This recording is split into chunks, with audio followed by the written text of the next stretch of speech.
Hey, this is Jeff Rose, soldieroffinance.com and goodfinancialcents.com. Today I want to talk a little bit about interviewing a financial planner. So you've come to that point in your life when you realize that you cannot do it alone, that you need to plan for retirement, but you just don't quite get it. So you need to find someone, you need to find an advisor to help you along the way. Whenever you actually sit down and meet with that person, here's just some general questions or general guidelines that you can ask that person to find out if they're the right fit for you. The first question you want to ask is, are they certified? And what I mean by that is, are they a certified financial planner? Somewhere, I don't know the exact number, but there's approximately between 800 and 900,000 supposed financial advisors in the country.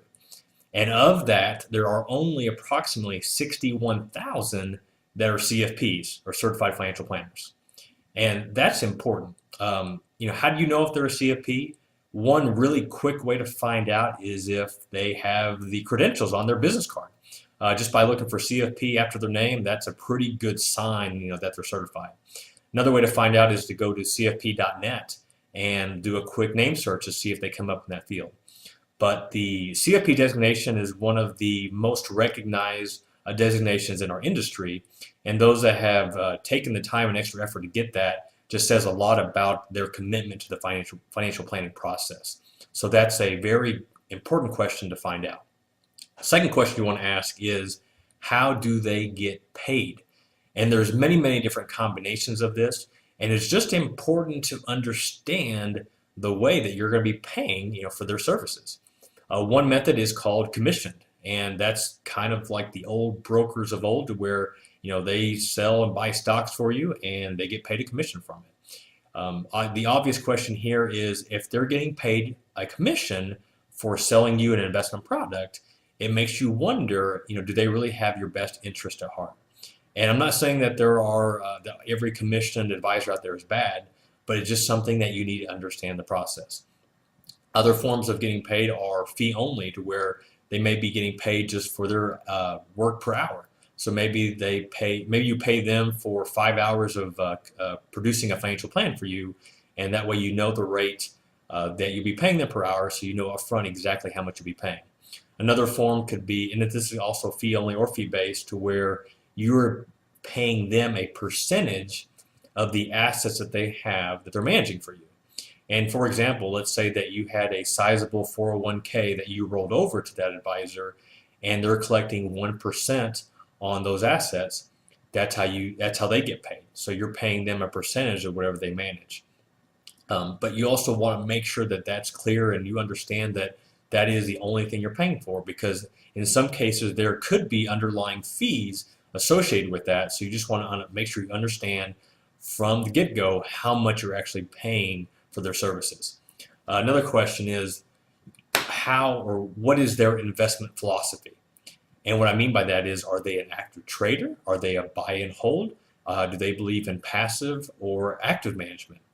And it's just important to know this, because especially if you have a certain investment philosophy yourself, you just want to make sure that that investment philosophy matches yours.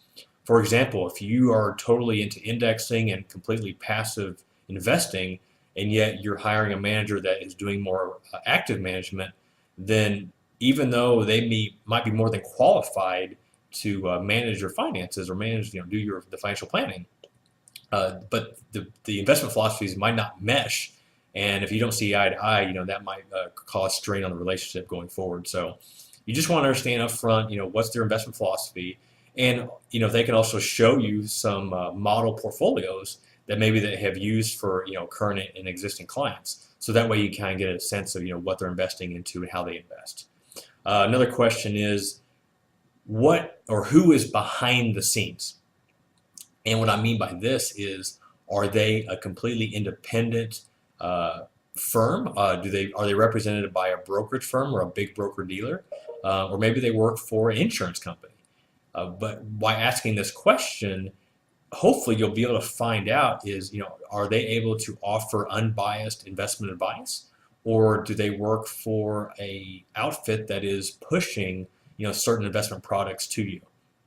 And, most likely, if they're only able to sell their own products, then just you might not, that advisor might have your best interests at heart. So it's just important to know that. Now, if they've got the best investment product known to man, then maybe that's okay.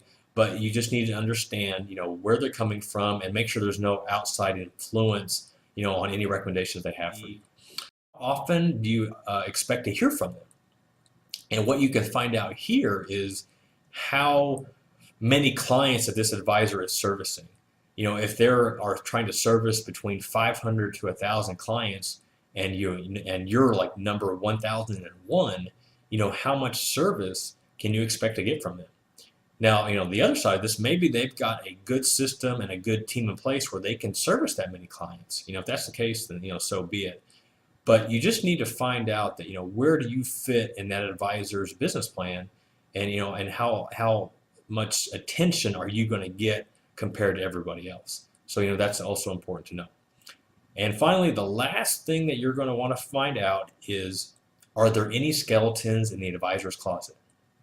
And here, what I mean by this is that, and a lot of advisors or a lot of clients that I read this report where only 1/3 of all clients will do a background check on their potential financial advisor.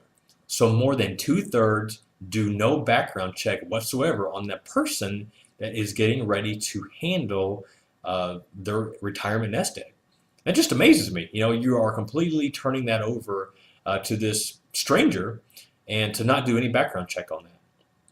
And that stat that I just shared with you, that was right about the time the Bernie Madoff scandal went down. So I would like to be optimistic and think that that number has changed or improved since then.